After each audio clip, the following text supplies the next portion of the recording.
Hello and welcome back. This is our first video proper, as it were, for our theme that's taken us from Lent through to Easter. We're looking at the Beatitudes in Matthew's Gospel. That's chapter 5, verses 3 to 12. And what we're going to do is take an overview of the Beatitudes where they appear in Matthew's Gospel and just look a little bit around them before we start looking at the verses individually as we work through Lent. So our first service proper, where we're going to look at these on a Sunday morning, will be the 23rd of February.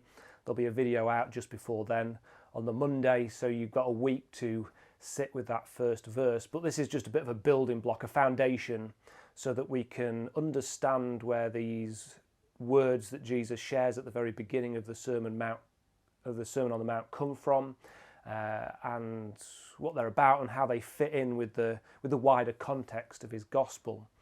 So we're going to have a little bit of a dig around now to see what that can tell us. So first, a little bit about why they're called the Beatitudes.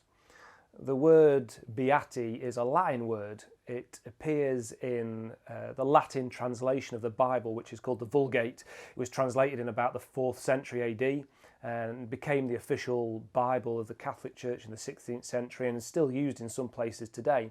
And so each phrase in the Beatitudes starts with that word beati, which means happy or blessed. Now, the word beatitudes actually comes from another Latin word coined much earlier in Julius Caesar's day, when a Roman statesman called Cicero coined this term beatitudus, which means a state of blessedness.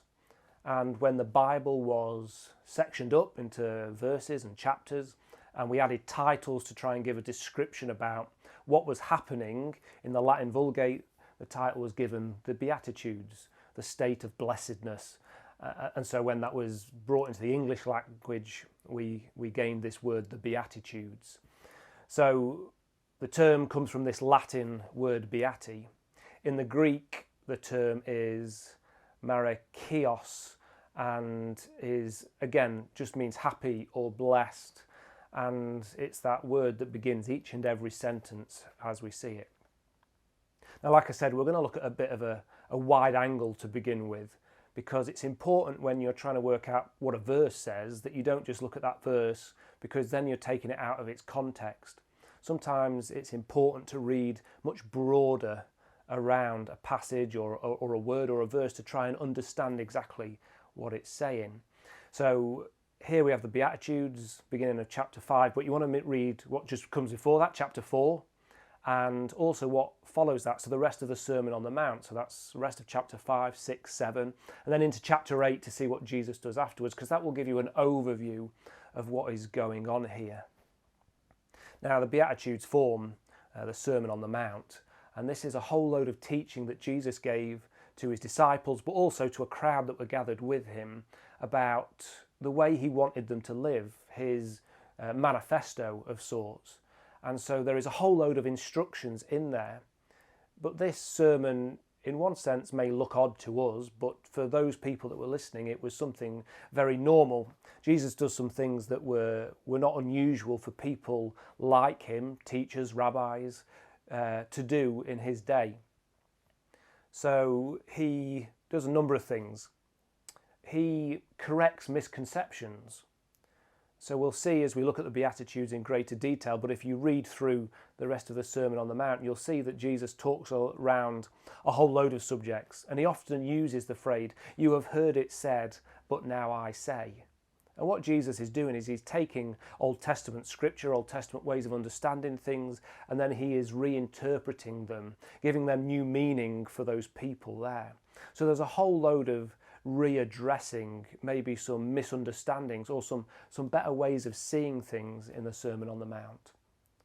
There's also, in this sermon that Jesus brings, a whole load of good news.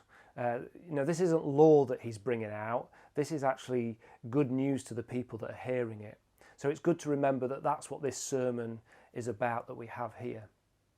If you look at the passages that just precede the Sermon on the Mount and the passages that just come after it, you'll also see that they contain similar things. In chapter 4, Jesus preaches. calls his disciples, and then he heals people. And then as soon as we get into chapter 8, at the end of the Sermon on the Mount, after he's finished teaching, again, Jesus takes up this healing ministry. So we see that around his actions of healing, of freeing prisoners, of bringing sight to the blind, of helping the lame walk, all of these things that he does, Jesus is teaching this kingdom life in the midst of that. And so we have kind of the outworking of it in his actions, but also the words that mean something for him. As we look a bit closer, the Beatitudes are often understood in a number of ways. But one of the biggest dangers that we find, not just with this passage, but whole swathes of Scripture and our faith as a whole, is that we make it into some kind of mathematical formula. We all understand maths. Maths works on principles and laws, 1 + 1 always equals 2. If you put those two numbers together with a plus sign, you know what the answer will be. And so that means that it's easy to always get to where you're going. And sometimes when we look at our faith, we can treat it a little bit like a mathematical equation. That if we do X and Y, then we'll always get Z. And the Beatitudes are sometimes read like that. If you are poor in spirit, then you will be blessed and receive the kingdom of heaven. If you are meek, then you will receive the blessedness that comes from that. If you mourn, then you will receive that which is linked to it in these passages. In fact, you could take Jesus out of the entire equation and just say, well, it's all right, because as long as I'm a peacemaker, then I will receive this in return. As long as I am poor in spirit, then this will be my reward. And then we can just say, when we feel that maybe we're not as blessed as we should be, I will just mourn a little bit more, or I'll find myself persecuted, and then I'll be okay because I'll receive this in return. And we turn it into this transactional legal framework, which isn't really, I think, what Jesus was getting at. This isn't about going, well, as long as we tick some of these boxes, we'll be okay. If my spirit isn't in a poor enough state, then I'll just mourn a little bit more to counteract that and receive the reward that comes with that one.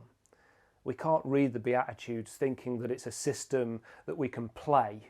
It's something much bigger than that, something much more important than that we're going to look at as we go through these weeks ahead. What I want you to do before we start looking at the individual verses, the individual phrases, and what they have to say to us, is to try and find some time to read chapters 4, 5, 6, 7 and 8 if you can, to begin to reflect and ask questions around the Sermon on the Mount and what these mean, and begin to just allow God to speak to you. I pray that this season of Lent and into Easter is going to be a real blessing for us all, and I hope you enjoy the time that we spend together as we learn about God's amazing grace for us and we learn to live the way of Jesus. So the next video will be out in a week's time or so. We'll be looking at our first verse, and I hope to see you on the 23rd for our first sermon that will break into these verses that we can explore together. I will see you soon. Take care. Bye.